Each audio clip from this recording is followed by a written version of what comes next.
Welcome to MLA graph with me Chakravarthi. Jupally Krishnarao కొల్లాపూర్లో ప్రత్యేకంగా చేసిన డెవలప్మెంట్ ఏంటి? శ్రీశైలం బ్యాక్ వాటర్స్ నిర్వాసితులకు న్యాయం జరిగేది ఎప్పుడు? మంత్రి హోదాలో ఉండి వరుసగా గెలుస్తూ కూడా నియోజకవర్గానికి శుద్ధమైన తాగునీరు ఎందుకు అందించలేకపోతున్నారు? చెవిరెడ్డి భాస్కర్ రెడ్డి చర్యల్ని చంద్రగిరి ప్రజలు ఎలా చూస్తున్నారు? అధికారుల్ని బెదిరిస్తున్నారన్న మాటల్లో నిజమెంత? ఒకప్పుడు చంద్రబాబు ప్రాతినిధ్యం వహించిన నియోజకవర్గంలో ఇప్పుడు టీడీపీ పరిస్థితి ఎలా ఉంది? అధికార పార్టీలోకి మారాక రెడ్డి నాయక్ డోర్నకల్ అభివృద్ధిని పరుగులు పెట్టించగలుగుతున్నారా? పార్టీ మారడంపై ప్రజల్లో ఉన్న అభిప్రాయం ఏంటి? సీటు కోసం ఈసారి ఆయనతో పోటీ పడుతోంది ఎవరు? ఈ మూడు నియోజకవర్గాల అభివృద్ధి గ్రాఫ్ ఇప్పుడు చూద్దాం.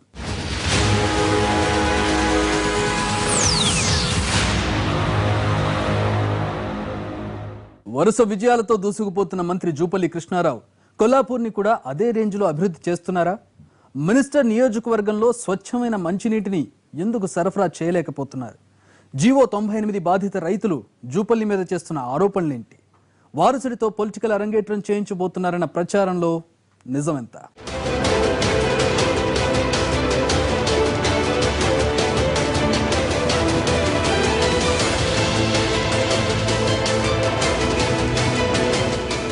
నాగర్ కర్నూలు జిల్లా పరిధిలోని కొల్లాపూర్ అసెంబ్లీ నియోజకవర్గం 1952లో ఏర్పడింది. 129 గ్రామాలు, 50 దాకా తండాలు ఈ సెగ్మెంట్లో ఉన్నాయి. కోడేరు, పెద్ద కొత్తపల్లి, కొల్లాపూర్, పానగల్, వీపనగండ్ల, చిన్నంబావి, పెంటవెల్లి మండలాల పరిధిలో సెగ్మెంట్ విస్తరించి ఉంది.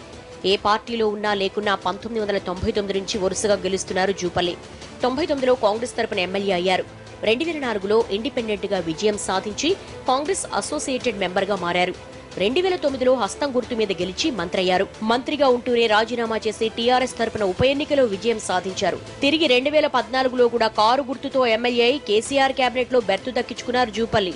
కొత్త ప్రభుత్వంలో తమ ఎమ్మెల్యేకు మంత్రి పదవి కూడా రావడంతో ఇక అభివృద్ధికి ఢోకా లేదని ఆనందించారు కొల్లాపూర్ ప్రజలు. కానీ ఇప్పుడు శుద్ధమైన మంచినీళ్లు కూడా రావడం లేదు అంటున్నారు. పక్కనే ఉన్న సోమశేల నుంచి ఇక్కడికి నీటిని తరలిస్తున్నారు. అయితే ఫిల్టర్ విషయంలో శ్రద్ధ పెట్టకపోవడంతో తాగలేకపోతున్నామని, గత్యంతరం లేక డబ్బులు పెట్టి కొనుక్కుంటున్నామంటున్నారు స్థానికులు. టౌన్లో డ్రైనేజ్ సమస్య తీవ్రంగా ఉందని, పరిష్కారం మీద దృష్టి పెట్టాలి అంటున్నారు. ఇక ఎప్పుడో శిలాఫలకం వేసిన సోమశిల సిద్ధేశ్వర బ్రిడ్జి పనులు కొబ్బరికాయ కొట్టడం దగ్గరే ఆగిపోయాయి. ఆ వంతెనను పూర్తి చేయమంటున్నారు ప్రజలు. డ్రింకింగ్ వాటర్ ప్రస్తుతం అయితే కృష్ణా నుంచి వస్తున్నాయి, కానీ ఒండు నీళ్ళు వస్తున్నాయి, మంచిగా లేవు. అవి నీళ్ళు అయితే మంచిగా లేవు. ప్రస్తుతం ఇప్పుడు కొత్తగా మిషన్ భగీరథ తాగుతలేము, అవి అయితే తాగుతలేము, అవి వాడుకుంటున్నాం. ఫిల్టర్ వాటర్ అయితే డబ్బా 10 రూపాయల దాకా అయితే కొనుక్కుంటున్నాం. చాలా ఏళ్ళ, ఇది 3 ఏళ్ల నుంచి 4 ఏళ్ల నుంచి ఉంది సమస్య. ఒండు నీళ్ళు తాగలేక ఫిల్టర్ నీళ్ళు కొనుక్కుంటాం సార్. బాటిల్ అంటే 10 రూపాయలు, అంటే రోజుకు ఒక 2 బాటిల్ కావాల్సి వస్తుంది సార్. మధ్యతరగతి కుటుంబాలు ఎలా తాగలుగుతారు ఈ నీళ్లు తీసుకొని? దాని విషయం మీద చాలా ఇబ్బందికరం అయితే ఉంది సార్. అయితే బ్రిడ్జి విషయంలో సాంకేతిక ఇబ్బందులు ఉన్నాయంటున్నారు జూపల్లి. విభజన తర్వాత 2 రాష్ట్రాల మధ్య ఉన్న అంశాలు పరిగణలోకి తీసుకుని నిర్మించాల్సి ఉన్నందున ఆలస్యం అవుతుందంటున్నారు. సోమశిల సిద్ధేశ్వర బ్రిడ్జికి సంబంధించి ఆనాడు సమైక్య రాష్ట్రంలో మంజూరు చేయించడం జరిగింది. అది యాన్యుటీ బేస్ ద్వారా పిలవడం జరిగింది. ఆ తర్వాత దాన్ని క్యాన్సిల్ చేసినారు, మళ్ళీ మంజూరు ఇవ్వలేదు. తర్వాత మళ్ళీ కూడా నేను ఒకసారి మంజూరు తీసుకోవడం జరిగింది, సెకండ్ టైం మంజూరు తీసుకోవడం జరిగింది. అయితే మనకు అదృష్టవశాత్తు తెలంగాణ రాష్ట్రం, ఏపీ 2 బైఫర్కేట్ అయిపోయినాయి. రాష్ట్రాలు 2 వేరేనాయి. ఇప్పుడు 2 రాష్ట్రాలు చేయాల్సి ఉంటుంది సార్. దానిలో కొన్ని సమస్యలు ఉన్నాయి, లాభ నష్టాలు ఉన్నాయి. అంటే ఇలా నీటి సమస్య కావచ్చు, ఇతరత్ర 2 రాష్ట్రాలు వేరుపడ్డ కారణంగా అటు రాష్ట్రం ఇటు రాష్ట్రం కలిసి నిర్ణయాలు తీసుకునే పరిస్థితి వచ్చింది. సో అదొక డెలికేట్ ఇష్యూ ఉన్నది. అన్నీ కూడా పూర్తి చేయడం జరిగింది. ఏది హామీ ఇవ్వలే అన్ని పూర్తి చేసినాం. గతంతో పోలిస్తే జూపల్లి కృష్ణారావు మారారన్న అభిప్రాయం నియోజకవర్గంలో ఉంది. 3 ఏళ్ల నుంచి అందుబాటులో ఉన్నారంటున్నారు. అయితే ఆయన చుట్టూ ఉన్న కొంతమంది ప్రభుత్వ పథకాల విషయంలో ఇష్టానుసారం వ్యవహరిస్తున్నారని అంటున్నారు. ఊళ్ళోకి వస్తాడు, ఆయన బాగానే వస్తాడు, పలకరిస్తాడు. ఆయన చెప్పే పనులు ఇలా బాగానే ఉంటాయి. ఆయన చేసే నిధులు ఎట్లా ఇస్తున్నాడు, ఆయన ఇవన్నీ ఇంత దూరం అవుతుండే పనులు. కానీ ఈడ లోకల్ లీడర్లలో వీళ్ళు మనకు మనటువంటి పేదలకు ముట్టేదే ఉండదు. ఇక నియోజకవర్గంలో శ్రీశైలం ప్రాజెక్టు బ్యాక్ వాటర్ నిర్వాసితులకు ఇచ్చిన హామీలేవి ఇంతవరకు అమలు కాలేదు. జీవో 98 కింద చెప్పిన ప్రకారం తమకు పరిహారం కాకుండా జీవో 98 కింద చెప్పిన ప్రకారం తమకు పరిహారం రాకుండా జూపల్లి అడ్డుకుంటున్నారని ఆరోపిస్తున్నారు నిర్వాసితులు. అదే నీటి మునుగల పొలాలకు పోయిన మునిగిన వాళ్ళకు ఇంటింటికి ఉద్యోగిస్తా అన్నాడు. ఇలా ఇవ్వలే ఏం చేస్తాం మళ్ళీ వాళ్ళు ఇయ్యని వాళ్ళు మనం ఏం చేస్తాం సార్ ఇస్తాన్నాడు మళ్ళీ ఇస్తాన్నాడు ఇవ్వలే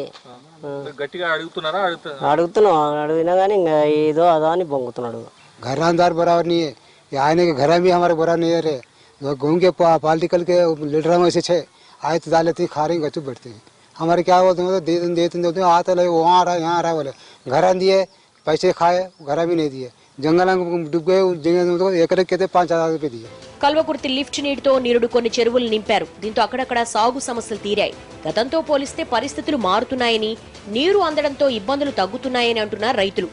మంచిగా నీళ్ళు వస్తున్నాయి సార్, మాకు నీళ్లు మంచిగా వస్తున్నాయి, అన్ని మంచిగానే ఉన్నాయి. నీళ్ళు లేనప్పుడు మాకు అన్నం లేదు, తిండి లేదు సార్. మాకు మంచిగానే ఉన్నాయి, మంచిగానే పంటలు మంచిగానే వంతున్నాయి. బోర్లు గీర్లు మంచిగా ఈ కాలువ కింద ఉన్న ఆటకి మాత్రం మస్తుగా అన్ని నీళ్లు మంచి పంటలు మస్తు. గతంలో తాము చేపట్టిన ప్రాజెక్టుల ఫలాలు ఇప్పుడు అందుతున్నాయి తప్ప గడిచిన 3 ఏళ్లలో జూపల్లి నియోజకవర్గానికి చేసిందే లేదంటోంది కాంగ్రెస్. పైగా రైతుల మీద కేసులు పెట్టి పాలమూరు రంగారెడ్డి ప్రాజెక్టు కోసం భూములు లాక్కున్నారని ఆరోపిస్తున్నారు ప్రతిపక్ష నాయకులు. ఈ రోజు వరకు కొల్లాపూర్ పట్టణానికి తాగునీటి సమస్య అలాగే ఉంది. ఈ రోజు కూడా కొల్లాపూర్ పట్టణంలో ప్రజలు ఒండు నీళ్ళు తాగుతున్నారంటే దానికి కారణం కేవలం కృష్ణారావు నిర్లక్ష్యము, అలసత్వమే. అదేవిధంగా కొల్లాపూర్ పట్టణంలో ఇంతవరకు రైతు బజార్ లేదు. ఈయన భారీ పరిశ్రమల మంత్రున్నప్పుడు ఎలక్షన్లలో గతంలో హామీ ఇచ్చిండు, పరిశ్రమలు తీసుకొస్తానని హామీ ఇచ్చిండు. ఏ ఒక్క పరిశ్రమ తీసుకురాలేదు కొల్లాపూర్కు.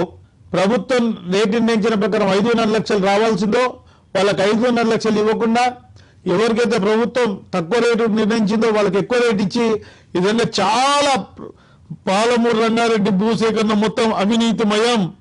అందులో నేను ఈ ప్రభుత్వం డిమాండ్ చేస్తా ఉన్నాను. మంత్రి జూపల్లి మాత్రం రైతుల్ని ఇబ్బంది పెట్టడం, లాక్కోవటం వంటివి తమ ప్రభుత్వ డిక్షనరీలోనే లేవంటున్నారు. కాంగ్రెస్ ప్రభుత్వానికి చిత్తశుద్ధి ఉంటే ప్రాజెక్టుల పరిస్థితి ఇలా ఉండేదే కాదని ఆయన వాదన.